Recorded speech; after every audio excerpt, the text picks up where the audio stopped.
Okay, welcome to No Breakaways. It's been a while here, like many months, and we'll kind of get to why in a second. But first, let's get to some guest introductions. So I don't really feel like I know them anymore, so I'm gonna let them introduce themselves.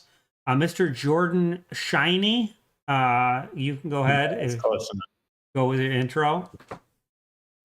Jordan Shane, the professional cyclist, Zwift commentator, the peakformcoaching.com. And yeah, happy to be back. I'm a guest now, though, I noticed, not a co host. I'm a Oh, guest. that's right. That's right. We're all co-hosts. Yeah. Demoted. So my Demoted, but brain is messed up because we were gonna have a guest tonight. We still might have a guest tonight. So if our guest comes on, the screens will get all weird, and then I'll have to add him.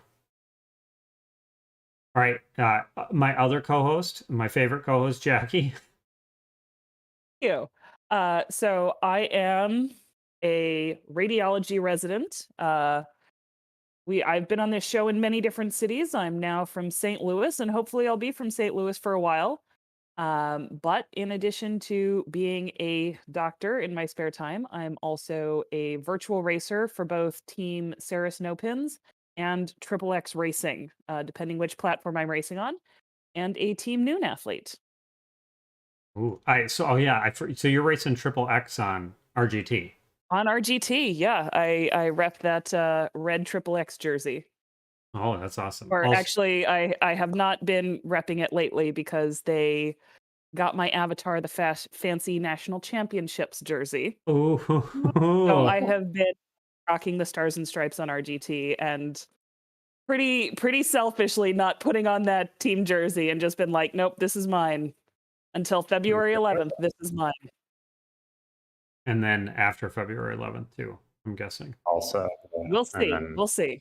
forever. They announced that there will be an IRL jersey this year, if for the winners. Ooh. Yeah. Ooh. So compete online. Yeah.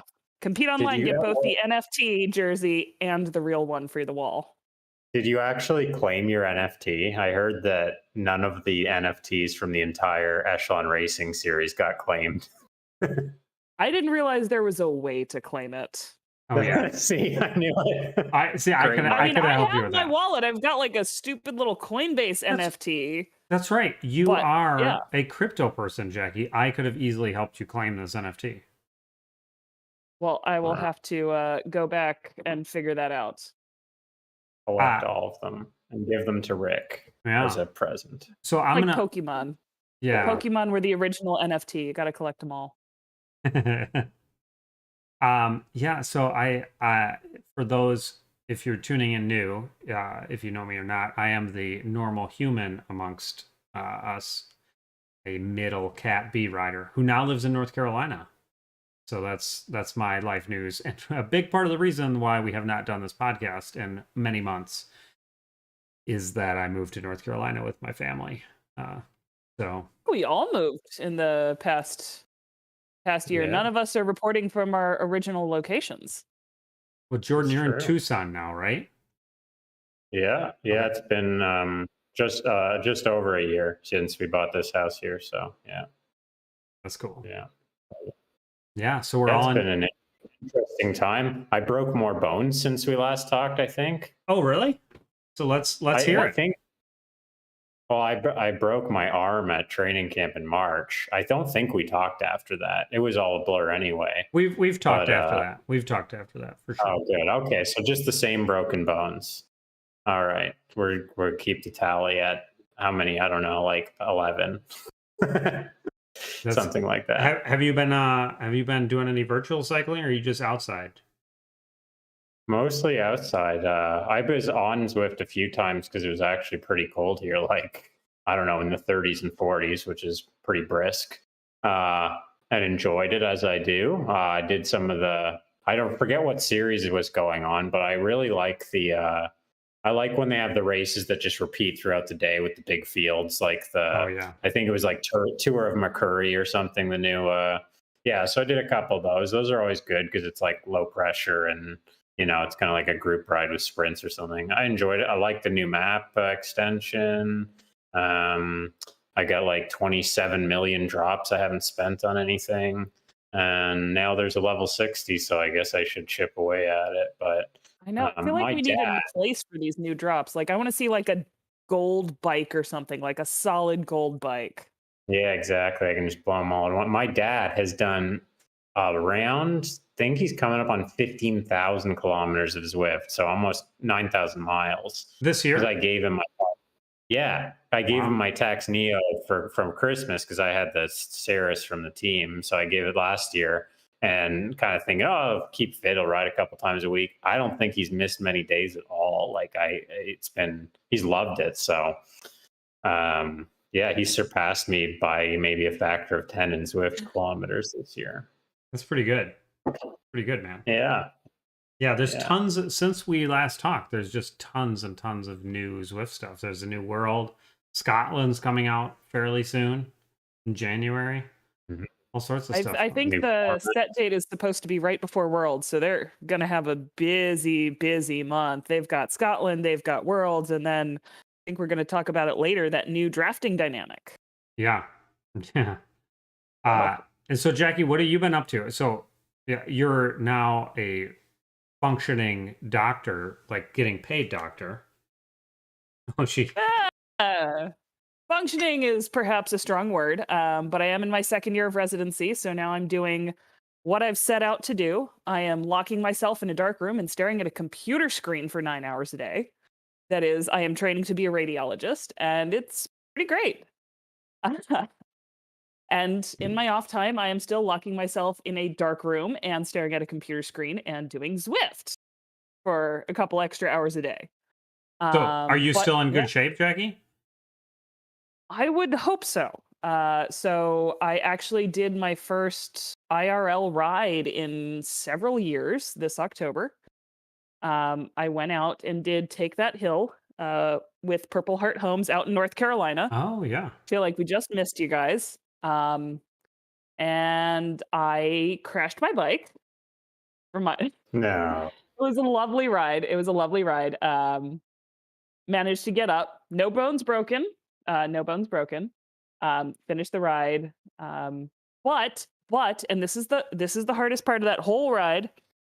I lost the TT segment to my husband John. He beat me to the top of the hill because of the crash. That's what we're saying. You crashed on the way So- up?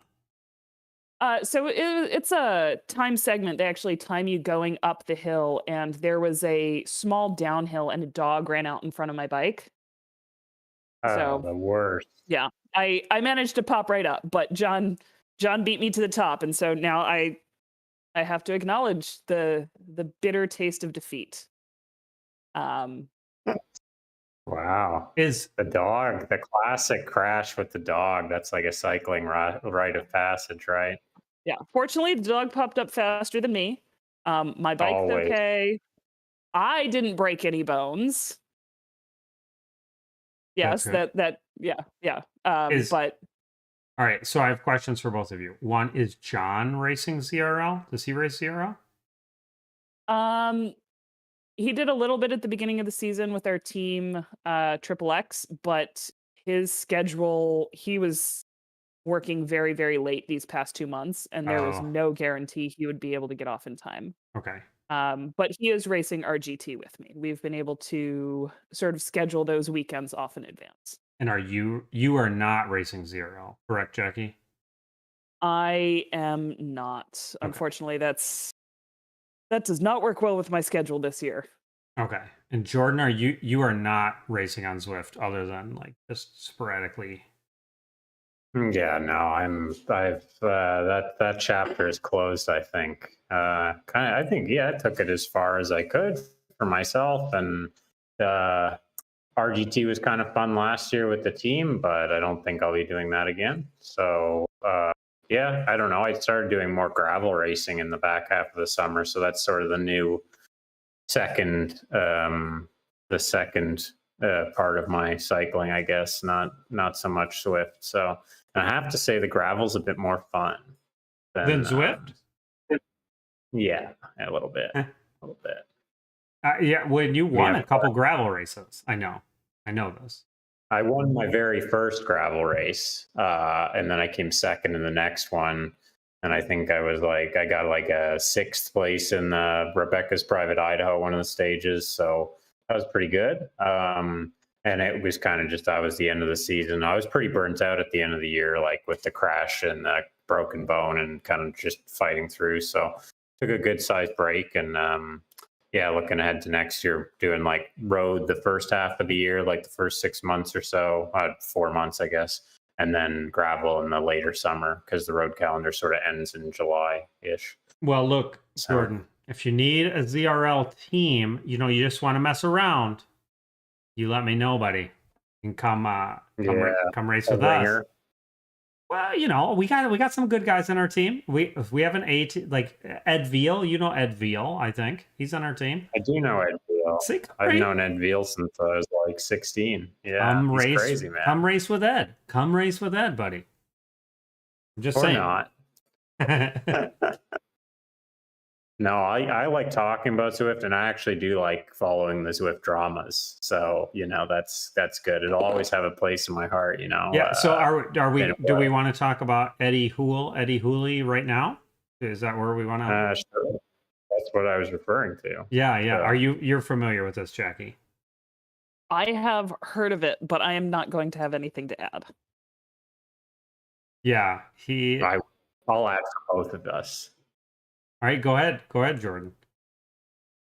Well, I guess if anybody doesn't know about it, the guy got busted for cheating in the Zwift qualifier, the Continental qualifier. And the way I heard about it was I saw like Eddie Hoole lays the smackdown on the finish of the Continental qualifier. Unbelievable performance, something like that on Twitter. And I watched it. And like, it was unbelievable. This was like watching cycling in the 90s. It was actually like pretty fantastic viewing. He started the final climb in one of the like, there's the three sections, I think. And this was like the second one. So if you win one of the things, you qualify, I guess. And he was in the pack, and these two guys were motoring at like 6 watts a kilo starting to climb. And they like 45 seconds advantage. And Nathan and Dave are commentating, and they're like, well, it's between these two. And like, sometimes they get it wrong, but I'm like, no, it's between these two. He launched, and like, he was in the orange numbers for the better part of 5 minutes. 8 watts a kilogram twice or more, and caught them. And they couldn't do a thing about it when he caught them, and he'd won. And indeed, it was unbelievable because I guess he got flagged and. Well, even Nathan and Dave afterwards were like, "That was unbelievable. I've never seen any like." Even on the commentating for Zwift, they were kind of like incredulous about the number. Like that's how like blatant. That's a theme that I'll relate through this and through Zwift. The cheating problem in general is. This is the type of stuff you'd see in the 90s and into the early 2000s. And even today in some races where the commentators are watching real life cycling races. And it's like, I've never seen anything like that before. It's exactly the same. And it's it means something's rotten in the state of Denmark, I guess. But yeah, it was like stunning. And then, yeah, you read the article, 8.5 watts per kilo for over 4 minutes, which is, more than Mike Woods did when he came third on the Mer de Huy, which is a classic in the cycling calendar, the best in the world. So he did like another 0.5 watt per kilogram for another 45 seconds. So yeah, that's probably not right. So stuff like this is like I try to put myself in these people's shoes, like who are doing this stuff, just to try to like get an idea.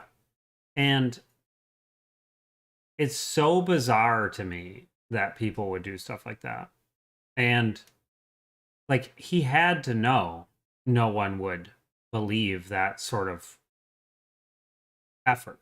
Like you have like here's the thing, and I don't want to like you think you'd have to know, but if you follow the men's Premier League and stuff, like this character Eddie Hoole has been like steadily up in his game and like doing like some pretty great performances, And then I think he just like the switch flipped and he's like, I want to win. And that's what it took. And man, But yeah. the dude, I'm sure he's a good cyclist. Like, it's not like he's a sloucher. So Like he knows. Like, this is what's bizarre to me. You yeah. know, whatever he was doing, like to make those numbers, like he knows that no one's going to believe he's the literal best cyclist in the world. Like that's where like Yeah. it'd be the equivalent if you could somehow cheat at running and you're like you ran a 3:30 mile. Like that's not that's Yeah. not But I reasonable to guess do in the things. moment, though, he's not probably not looking at his computer. He's like 8.5. He's like, well, I could probably do a 3:48 mile and they might believe it, or a 3:58 and they might. And he just went a little too fast because that's what he needed to do.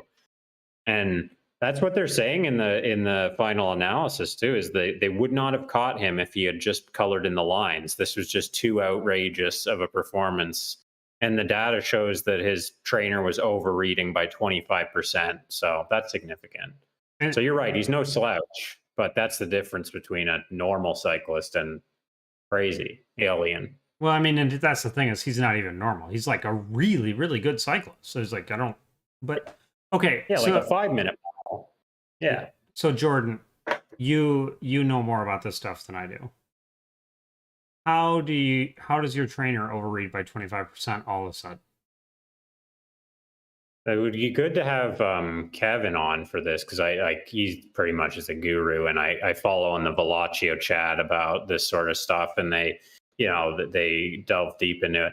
It's one of two things: either he's running a program like a man in the middle program through the USB, which is initially what Zwift said was that you feed your trainer power into the USB, it multiplies it by 1.25, and it goes to Zwift. And there's some evidence that that's what he was doing. Or I think Kevin was saying today, or one of the guys over there was saying that maybe not be the case, but he just screwed with the trainer like mechanically, I think, on the kicker core, and then done a program to match that power on the dual record. So yeah, it's not that complicated. I was sort of saying this stuff like 2 years ago when Premier League started to become big in the pandemic. Like and DC Rainmaker did an article back then too.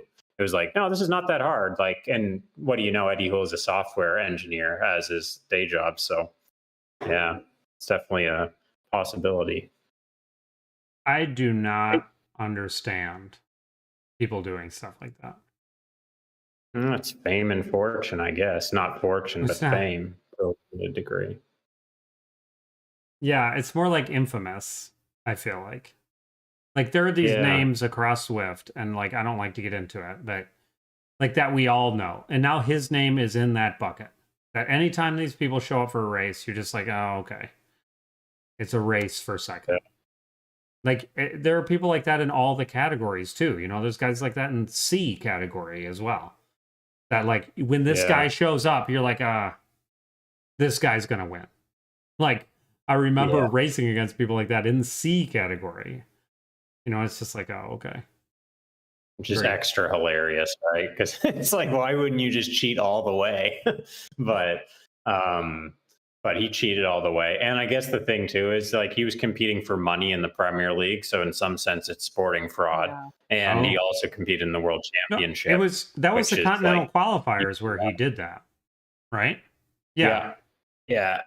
So like I'm sure nobody's going to make a deal out of it at the UCI level, but he could face sanctions in World Anti-Doping, on this because it was a UCI event that he is cheated in. So yeah, anyway, it's pretty brazen, but he can't be the only one because he only got caught because he was too brazen about the numbers. So that's unfortunate, and we'll see what Zwift does. Like, I mean, whether they're willing to catch people or not, whether it might be crippling to the whole idea of esport and cycling if they did crack down. So that's my glass half empty view of it, but I think realistic in some sense. So like, let me ask both of you guys, when stuff like this happens, and it's kind of it's an unknown thing through all sport, right? Like any sport you have, there are people cheating to try to get advantages.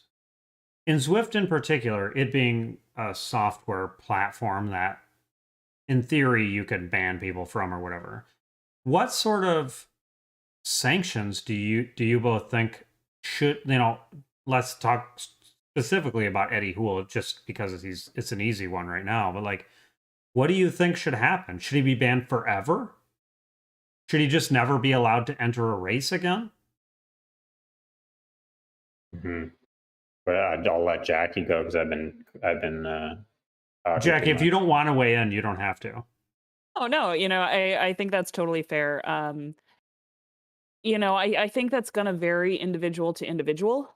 And Yeah. certainly within the platforms, we are talking about Zwift as a corporate entity, which has a brand that it wants to sell. And so anytime you have somebody coming in and saying, I can undermine the appearance of your integrity, Zwift certainly has no benefit from allowing these riders back on the platform. Mm-hmm. So you know, eh, Zwift, I guess, through the goodness of their heart, might come and say, okay, we'll allow you to continue to pay our subscription, but we're not going to let you participate in these Zada events because why? You've sort of you've had a breach of trust. You're not going to make us look good. And we as a corporation can profit more by promoting other individuals, Mm-hmm. because they're still very, very much in that brand building stage. Even before the pandemic, they had goals of, sort of like 2028 virtual cycling as a demo, looking towards the world stage, which, I think we got accelerated because of Corona, but we're still sort of keeping that as the end goal, certainly now that we've got national championships on other platforms. Um, and I think that's, it's not just Swift. It's going to be other platforms. It's going to be RGT. It's going to be Whoosh, particularly as they're also trying to build up these competitive platforms with money. And they certainly are starting to share rider band lists. Last year, there were a couple riders that received sanctions on one platform that were adopted by others. Mm. So I think at this early point in the game, when the platforms are so self-conscious of their own image and self-conscious about like, what does this mean to the sport? You're going to see exclusion pretty much. And it's up to them to determine the time limits. And maybe that'll depend on the infraction as we see, Yeah. various levels and various types of data manipulation. Yeah. I think that's what's kind of interesting about this too, is like, outside there's no like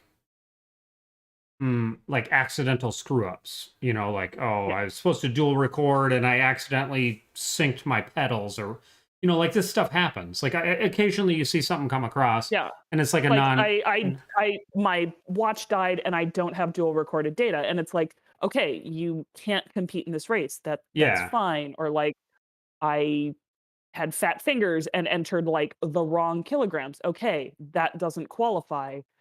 But certainly these more systematic errors that are exploiting weaknesses in the system. Like I that. think that's where we begin to have these, what does this mean for the sport? Can this be a sport with integrity where we can trust data and compete for these large prizes? Yeah. And I think that's like Yeah. really, there was that one woman who like, by the advice of her coach, I think like literally messed with her power files to make a match for some reason. And I mean, like, you didn't need to do that. Just like be like, hey, this is all screwed. Just get your results annulled or whatever. Like, I don't remember who did that, but I feel bad for like it's weird that there's this like range of infractions where it's like outside, like you can't be like, ah crap, I accidentally took EPO for a couple of years, like there's Yeah. always like the excuse. I see the excuses in running, like, oh, I ate a bad burrito, and like sometimes that as a literal paid professional athlete, you should be more wary of that sort of thing. Whereas like Zwift, yeah, there's prize money, but it's like, I don't know, it's fairly trivial in terms of like living your life. But like, These examples, these examples that are very outlandish, like I think there was one with a female athlete in the Echelon Racing League last year, and Eddie Houle and others, where it's like you definitely know you're cheating because you know you ain't that good because you've ridden a bike outside and you didn't break any records immediately, and like stuff like that. Yeah, there's definitely a distinction between that and simple like equipment error and a big one. But I feel like for people like Hool and others that have deliberately cheated, I think it should be a lifetime ban. I think they should I just think ban them from racing, just racing, period. yeah, yeah, and make it a deal. And right now they're not making it a deal. Like this stuff largely gets announced and then swept away because they don't want the headlines. If you Google Eddie Houle Zwift, nothing comes up, by the way. Whereas if you look up Lance Armstrong doping or any cyclist doping that got caught, everything comes up. So they're definitely managing the image on this. That makes me worried that whether they're actually interested in catching anyone. Jackie's correct. The image is very important. But, I want to see the sport succeed. Unfortunately, that's one of the reasons I'm no longer really interested in competing myself, is like I've been through this story before. But I hope that something can get resolved. It's certainly a bad reminder, though, of the ways we need to go if it's going to be in the Olympics in 2028, for example. But on the flip side, I just watched the Zwift Academy, which is an excellent example of like truth in e-racing and that the process can work, because those are some kick-ass athletes that came out of that, right, that are good in real life, and that's real. So obviously there's a way, just like let's apply that. Yeah. And I mean, this is just focusing solely on like the higher tech, more obvious, and then you get to the more borderline cases of like, with the weigh-in process alone, where it's like, okay, how can you manipulate that? What is ethical to manipulate within that? It's very, very low tech to do something to shave off like 1 or 2 kilos from how much your scale weighs. So how is that going to be caught? How is that going to be addressed? Yeah. Very prickly. You're right. There are a lot of gaps still in the system, and I mean, I hate weigh-ins with such a deathly passion. Oh my god, they're such a pain, especially, for RGT, because I have to do them at 5 a.m. for these Friday night time trials. So I'm Really? waking up at 5 a.m. Yeah, because they changed the timeline. You now have to do it the morning before your first race. So this last weekend, there was a TT on Friday. John had to be in at 6 a.m. to round, and I had to be in shortly after that. So we had to wake up, and we're weighing in before 5 a.m. Hmm. Hmm. Fun Yeah, stuff. that stuff makes it that's the story too of all of this, is it makes it a lot harder on the clean athletes.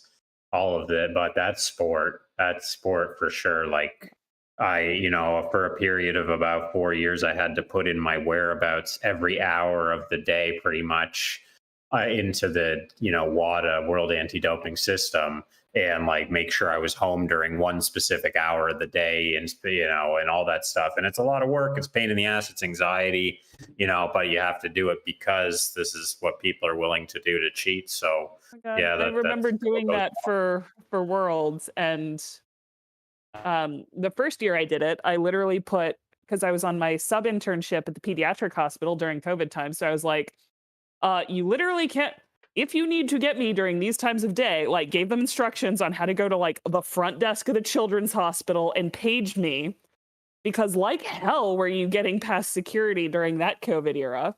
And I was on the NICU too, so like security is extra high. And then last year, I wanted to go out to dinner after Worlds, but like I wasn't going to be able to because that was outside the window. And so I'm just sitting there like having a mini panic attack. Like, can I even go out to dinner? Like, am I allowed to do this? I don't know. Like, are we going to get back in time, or am I going to miss that 15-minute window? It's a hell of a lot being harder. It's a hell of a lot harder being you guys than me. But I Yeah, mean, right. ultimately, we're Rick's like, talking about. just honor system on the way, But I all mean, that. I think, Zwift is talking about this image problem at the high level because that's what they want to promote. But ultimately, if we go back to that cheating in the B category and the C category, if this person shows up, that's, kind of ruining it for a lot more people. Yeah, I And that's actually Yeah. ultimately even harder to catch because it's like, in the end, Zwift is a motivation tool for fitness. And it's fun to win. It's fun to push yourself. It's fun to beat your nemesis or your husband in my case. And if people are coming and they're doing this, they're putting in their weight 15 kilos under, it's like that kind of ruins the game for some other people. And it's And if I interesting. put 15 kilos under, then that's just totally unreasonable. I can't even get away with that at all. So, if I So put 15 well, kilos under, I'd still be one of the heavier people. yeah, I Like, yeah, know. you So the thing is, like, that it's interesting you say that, Jackie. There's two things you said that were super interesting in there, uh, amongst everything else. But like one, it probably is more prevalent at like the lower levels, you know, for even though we don't sure. have anything to race yeah, for. Um, but then two, it's interesting you said because we got in our Discord server on Draft, we got into a bit of a thing. Maybe it's, when I say we, it's just me and this other guy. We're talking about what Zwift is actually for, and so this leads into the draft dynamics actually, because the idea with these new draft dynamics, and we'll talk about them in a second, but essentially someone did a race and they're like, oh, it was a lot harder, and there was kind of this debate on should Zwift be harder or not, and I was like, and this is my stance. I'm sure I've said this before, but it's like, so I really hope Zwift doesn't anchor to in real life riding because no one knows is in real life the most fun way to do it. Like ultimately we're looking for the most fun way to race. Like not like gimmicky, but like you want it to be fitness based, but also like no one's to say in real life is the most fun. Um No, definitely not. I got the scars to prove it. well, and then one of my teammates was like, well, you should want it to be harder. I mean, his point was more eloquent than this, but like, you should want it to be harder. It's a workout app. And I was like, I don't agree it's a workout app. I was like, if I want to just do a workout, I'll just go on Trainer Road. So like Right. Zwift, like, and I was gonna ask you guys this question. So that was a perfect lead in. So like Zwift could be a workout app. It could be a social app. It could be a group ride app. It could be a racing app. Like to each of you, what is Zwift? And it could be something else too. Like how do you look at Zwift? Go ahead, Jackie. You probably got a better answer. So, yeah. So I actually look at Zwift in two ways. And this sort of stems from my whole, I want to say theory of fitness and why I'm in sport to begin with. So, as much as I love racing, Zwift for me is first and foremost about working out. Like it is a workout app, it is a training app.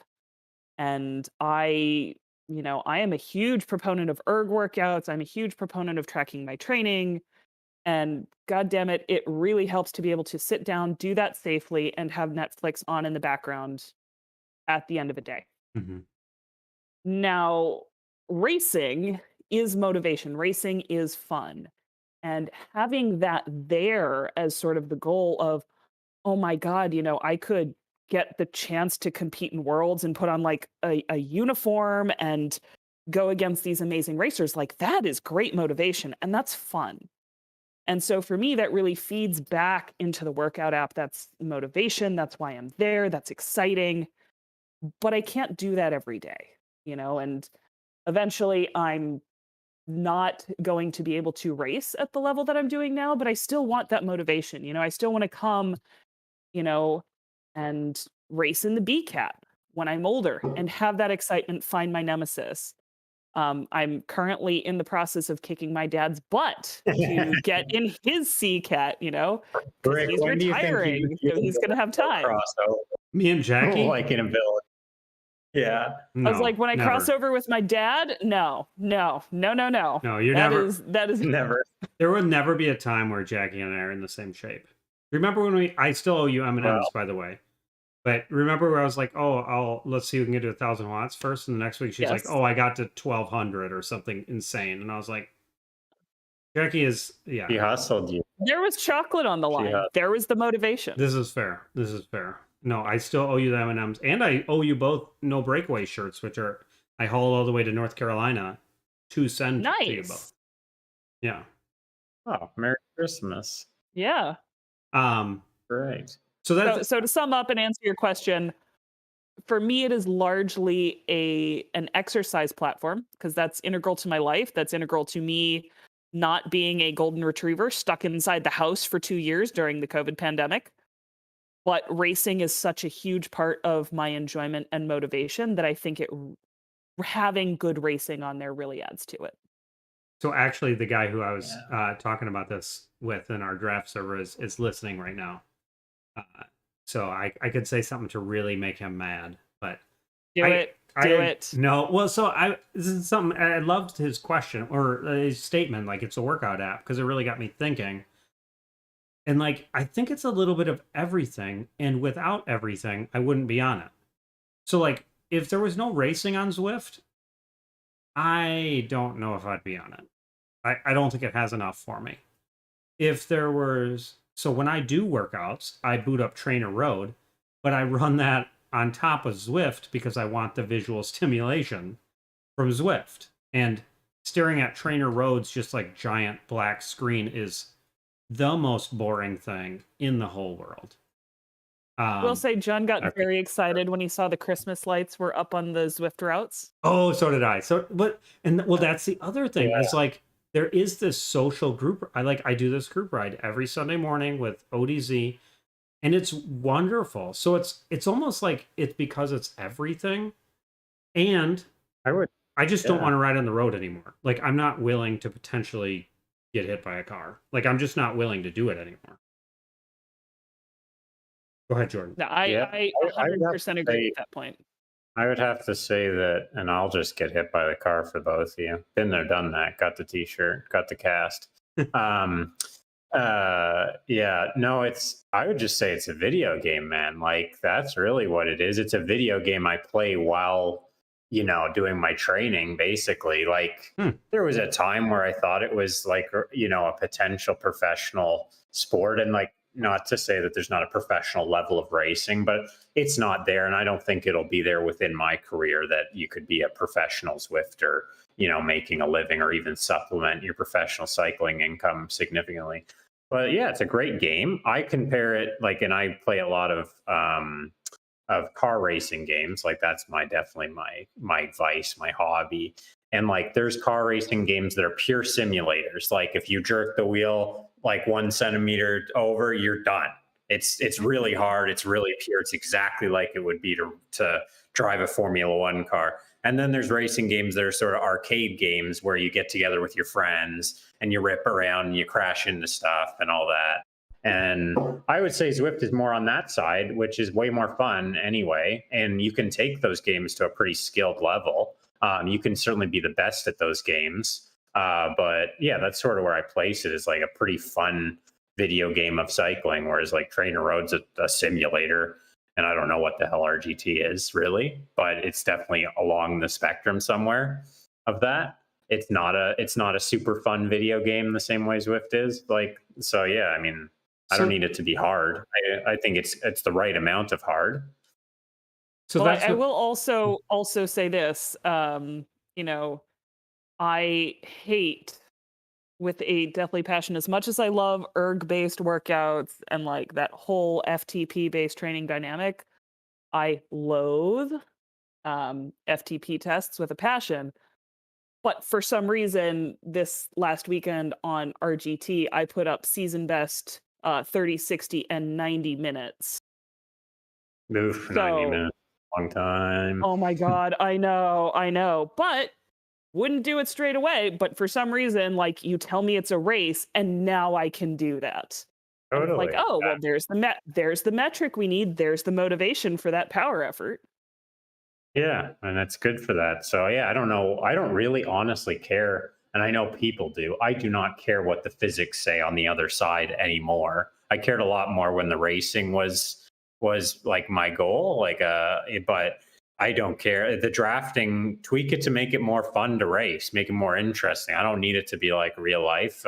I like it to be fair in a sense that my efforts are rewarded, but why would it need to be an exact replica or difficult? Difficult isn't a bonus. I'm sorry, guy listening. I don't really understand that premise, really. Well, no, You and know, so just he it's clarified. He said his main point is that the Zwift community basically the Zwift community complains about anything getting harder without giving it a chance, which is, I think, a fair criticism, frankly. that is fair. Yeah. I always joke about that with him. It's like my running gag that I'm the laziest human and I refuse to do a hill. So I'm sure that's annoying for him. But I think yeah, the overall Zwift community would be happier if every update you just got like 2 kilometers an hour faster in the pace group. yeah. So Like your so Strava eventually you looked better. yeah, you're doing 80 miles an hour at 100 watts. They would love that. Yeah, yeah. I mean, I think I Maybe that should be the next April Fool's update. Everybody just gets like just bombs. 20 kilometers an hour added to their base speed for the entire day. Daytona 500 update. Yeah. I would. Plus like mandatory like speed lines. So my point with Yeah. all this racing is like they're doing all this stuff with the draft. So let me read what they're trying to do. So the core change is auto braking when traveling inside a group in order to reduce the automatic forward movement. They don't want you riding through people's butts, which is fine. The idea is to mimic what happens inside IRL pelotons. If you're inside a group, you have to tap the brakes so you don't crash the rise in front of you.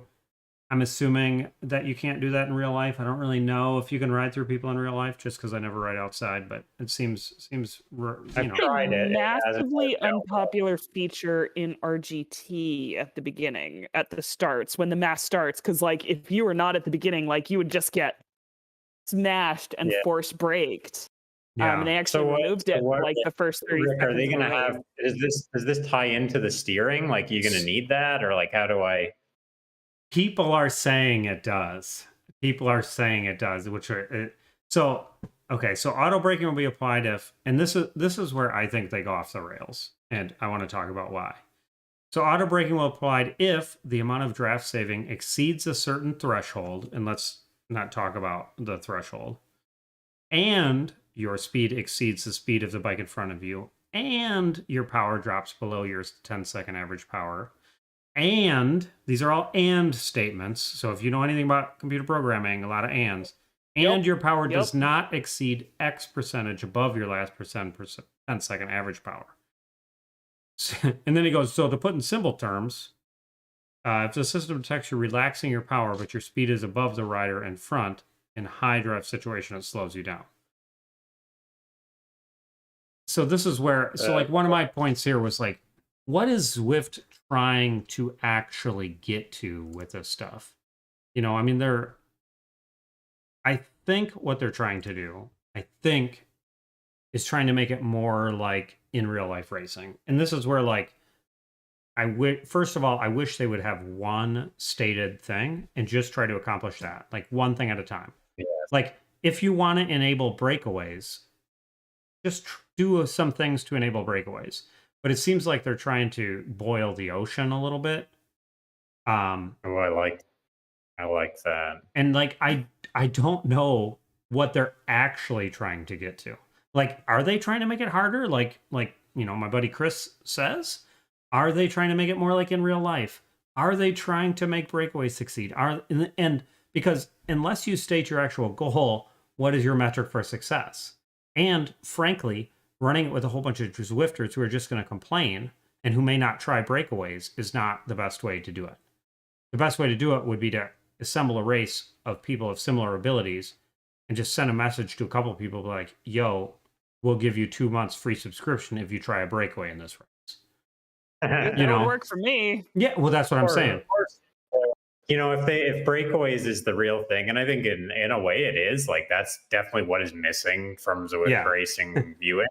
Just give the people off the front, as soon as you get a 5-second gap, you get a 5% increase in speed. for Well, being off the front. So it outweighs the blob or whatever, well, you and I was so know? gonna say what this mandatory braking reminds me of that I think it's very interesting. Zwift chose to go with a more complex drafting algorithm. Once they're entertaining enforced braking at all, is we still have free corners.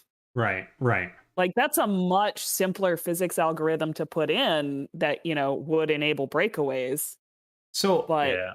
I did so it one. was it was interesting to me that they chose this like let's play with this already very very complex draft that nobody can agree is how it works on instead of addressing And the corner. I'll ask you to. I'll ask you to, since you have way more Zwift race starts than I do, even though I have quite a few. Have the past drafting updates significantly changed your outcomes in the game? No, Because there's been a few, right? What are we, V5 or something? no, we're V3 right now. So I rode on Okay, V but we V. I've ridden all three, I believe. And no, it hasn't. has anything once you adapt to the nuance? Has It's anything changed? yeah. I, there. So this is going to reflect how I race, but my average watts per kilo and where I sit in the pack are different in the different pack dynamics. So how lazy I can be and where I need to be lazy are the things.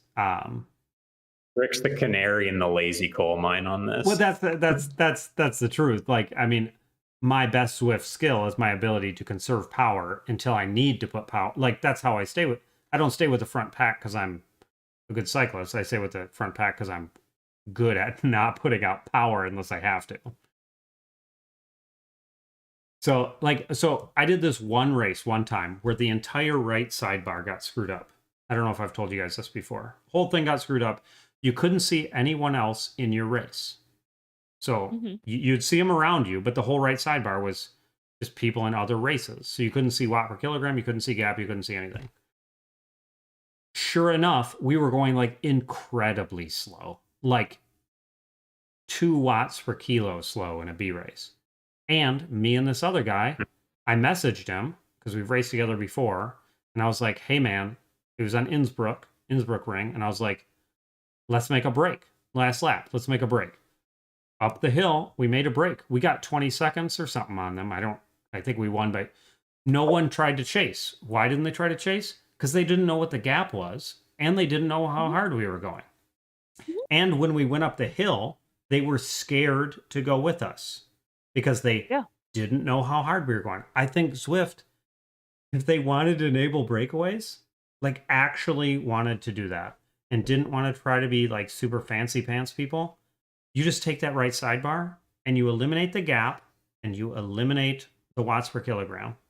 Because if I'm racing Jackie, I mean, if I'm racing anybody and I can't see their watts right now, I know if you're putting out 6 watts per kilogram, I know I can sprint and get up fairly close to you and ride behind at 3.5 or 4, right? But if you're just going off Mhm. the front and I'm like, I don't know what that, then I'm scared. I'm scared to do that. And if you have a 5 second, That's real life. yeah, Yeah. like maybe just try that. Like instead of Yeah. having 4 nested and statements to auto break people so that no one really knows how to race and the skill is And at the more same difficult. time, maybe this is a segue, but same time, maybe they're trying to make it more like real life racing.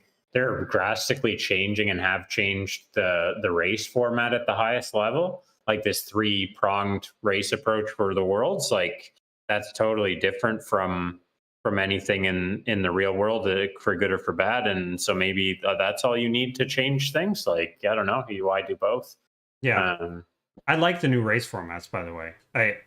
you like it? Do you like watching it? I don't have time to watch it because like in the middle of the day. So this is, when I read about that, and Kevin would have been good. But Jackie, have you raced the Grand Prix stuff at all? I The haven't been three? able to. No, No. no. Curse my work hours. Well, I'd be interested to see. Like, you'd probably do well at it, because of there's the sprint and the first 2 stages would be like for you, and then the climb maybe you could hold on and win still. But Definitely anyway, interested to yeah. see how it's gonna go. Yeah, I was excited to because I was catching up on Zwift research when Rick pinged me last week, and I was like, "Oh, that's cool." I heard a bit about it. I started watching some of the videos on Zwift, of the Premier League. The viewership of the Premier League with the Grand Prix format has is 10% of what it was. It's gone down from 20 to 30,000 to 2,000 on these. So I don't know if that's organic over time. People like, getting whatever of a post pandemic, whatever, but it's certainly not helping. Well, I think So I don't know. so. I actually have fairly strong opinions on this. The problem with Zwift is it is year round, and that's fine for people like me who just ride inside all the time, and I don't have any. But like people wouldn't watch the Tour de France if there were 6 Tour de France's a year. Like No. so, if you put on one big professional series a year, and it's over 6 weeks or whatever, and so like it's hard to keep coming back. It's somewhat hard to follow, but like they need to just do like Worlds. I'm sure draws a decent amount of people because A, there's big names in it. B, it's one day. I will watch Worlds because it's not this long drawn out thing. But I mean, the reality is you've paired what I believe is the largest race format in the entire world for cycling in ZRL. That there's 13,000 people signed up. That's got to be the biggest race, right? Yeah. I mean, I would think it is. So you've combined that with the Zwift Grand Prix. Annual participation, nothing comes close. Yeah. Yeah. So you've combined it on a Friday in the middle of the day or Friday at night for Europeans, which, like, come on now. Like, people are either out with their friends or, doing something, hanging with their family. Like, I mean, even if they want it, how about this? Even if they wanted to have it year round, switch the times up once a quarter. So it's like, yeah, it is at noon on in spring, and then it's at 6 p.m. in the summer, and then you have the 2 a.m. races for the poor people in Australia and New Zealand who always get shafted with these things. Because I think at this point, there are certainly enough elite athletes out there. And there are certainly enough elite athletes who will do crazy things and stay up late or wake up early to do these that I think we'd still get great viewership, but that might at least change it up around so we're seeing new faces, we're still offering sort of this limited viewing opportunity to the viewership and they can feel like, oh, I am more bought in. This is my 6 weeks to watch. Yeah. Or just like just do a huge event on a Saturday morning. Yeah, I'm with Rick on this. Like, you could just look at any other sport. It's either got to be building to something in particular, or it's got to be different events like cycling or F1. Like each event is different, and you get up for that. This week is this Grand Prix format. The other next one is a 2-hour mountain stage. And section it off so you're going like 1 month on, 1 month off, something like that. That actually builds anticipation instead of like this continuous drone, which is actually confusing too, because if you try to watch like halfway through a 6-week cycle, you're like, am I at the beginning of this or the end of this? And then you have a layer of confusion now with the Grand Prix format, which is very hard to understand. I think it's not kind to the viewer at all. If that's a goal, which I presume it is for Zwift, like viewership is good. Yeah, I just think it's too much. And like the first season, they had 3 10-week sessions. That was rough. And then like that's brutal. I think they kind of burnt it out at first, and it's hard to watch a multi-week series. And just like we've been talking about, Zwift is fairly predictable in who's gonna, like, if I race Jackie's gonna win every single time. There's nothing I can do about it. That's a talent gap. But like at the top levels, you still, like, what was it, a couple seasons ago when Ovet with just won every single race or whatever? Like Leonard Tugoltz won every single race. So then it's like, I don't need to tune in to watch Leonard Tugoltz win on a different course.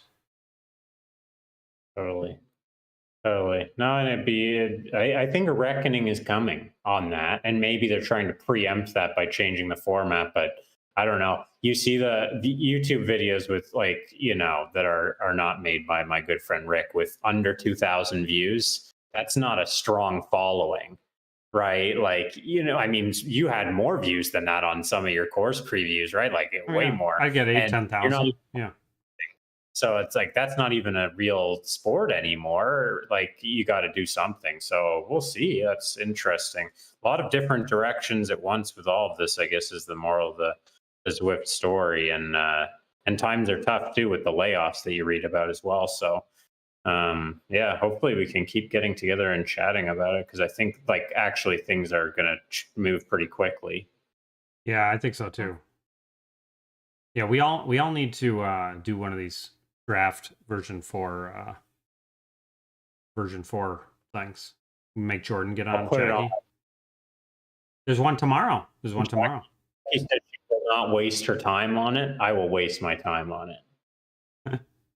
Like I have to get back to training. I took today off to recover from, oh my god, my 90-minute hour season best. It is, oh my No, goodness. no. It is so hard to go from like, oh, weekend stage race to real job. I was like just sitting at my desk on Monday being like, what have I done? Like I'm just starting the week. Yeah, I felt that way after some of the recent ZRL races where just like Tuesday night, I'm just Yeah, it's like you're just absolutely sitting there, wrecked. you're like, I have made such a big mistake. Yeah, like Wednesday I'll wake up and I'm like, oh no, oh no. Is there enough Are coffee to you get me through are you this? starting are you starting 2023 with 30 races in 30 days? I was supposed to do 31 races in 31 days here in December, like a December to remember, and I had talked it up for literally an entire year with Kevin. He should be on to make fun of me about it. And I just like with all the other life stuff going on, I was like, I can't make this happen. I do I have mean, That's aspirations to ride 100K every single day on Zwift from Christmas Eve through through New Year's. the week of Rick. Yeah, That's yeah. good. And I also was going to tell Kevin if he wants to do the Tour de Dom, where we race every single stage of Tour de Zwift in one day, I will do that with him. Which I really shouldn't say, but I'm willing to do these stupid things. You put yourself in a situation because Kevin could totally do that, like within his normal range of capacity. That's right. Rick, you're gonna be dead. It's gonna take Kevin like 9 hours because he can do each one in an hour. And it's gonna take me like 15 hours because I will not have time to start the and next one. because you don't cheat. Well, yeah, this is true. Yeah. Then maybe I'll lower my weight to like 40 kilograms. No, that. no, we just had this huge talk about integrity. That's true. But what Yeah. if but Jackie, think about how fast I get done if I could average 7 watts per kilogram for 60 minutes. I'd be pretty good. That On would a be flat, the not going to make much of a difference. That's true. I And think it would make some difference.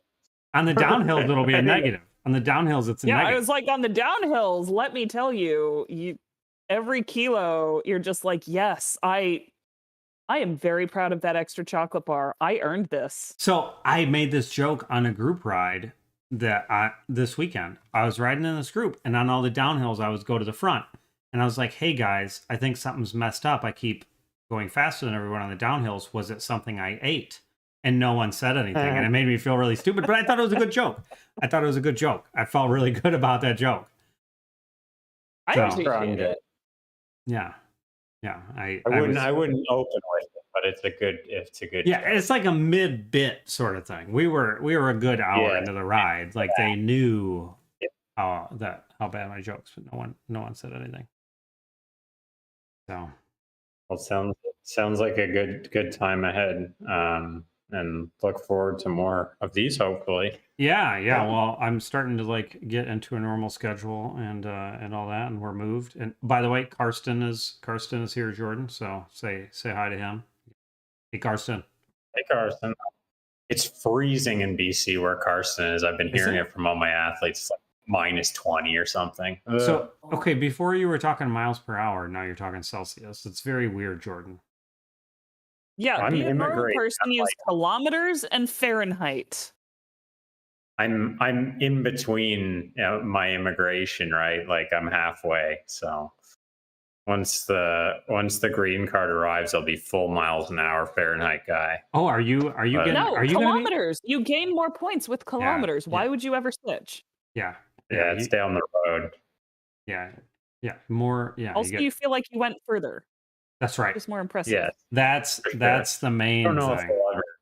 I don't know if I'll ever get over the kilometers thing because racing is always in kilometers. But Is it? yeah, it's UCI, right? It's just European, so yeah, it's always kilometers. It's European / literally every other country.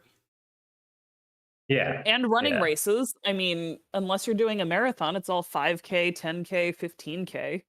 That's right. But not the greatest country, right, Rick? I know. I'm practicing for my USA. citizenship. That's the main thing that you need to do on your citizenship test is just chant USA. If you just chant USA, you basically get an A+ or whatever grading scale they have for it. Well, I'm there, baby. Yeah. Hit me up. You're going to become a US citizen? You're going to join us? No, I don't know, but we'll be living and working down here for the foreseeable future. So, Oh, really? Quite like it. So, yeah. Right. Okay. Well, yeah, I think that's we've kind of covered all the bombshell. Yeah, I know. Now I'm really confused. We need to get a real Canadian guest on the show. Right. Oh boy, I'm going to be in trouble now. Pretty soon you're not even going to have a country. Jordan Shane renounces citizenship on small YouTube show. Yeah, Great. yeah. Trudeau is going to watch this and take away your citizenship. And Biden won't give you citizenship to the US. You're just going to be a nomad. Yeah. All right. Well, thanks, Rick. It's always a pleasure, buddy. Yeah. That's what I'm here for. All right. So we got Jordan Shane, Peak Form Coaching. Thank you for joining us. My co-host Jordan Shane, my other co-host Jackie Godby, Noon, Triple X, Saris, No Pins. Almost messed it up, but feel good about it. So yeah, so that's it. I want to aim for every other week with the podcast. Just that seems more reasonable given at least my schedule, and it sounds like Jackie's schedule. But we want to start booking these in again. So if you do have topics, comment. I think I'm supposed to say smash those like and subscribe buttons. Of course, we're talking to 4 people right here who are, I'm sure, we actually know them. So yeah. But yeah, hey mom, smash like and subscribe, please. Yeah, thanks. Love you too. Merry Christmas. Yeah, Mom, when you watch this, please don't make a comment about how I spelled something somewhere. All right. Well, thanks everybody. It was good to see you, and if you watch, we really appreciate it. We always have fun.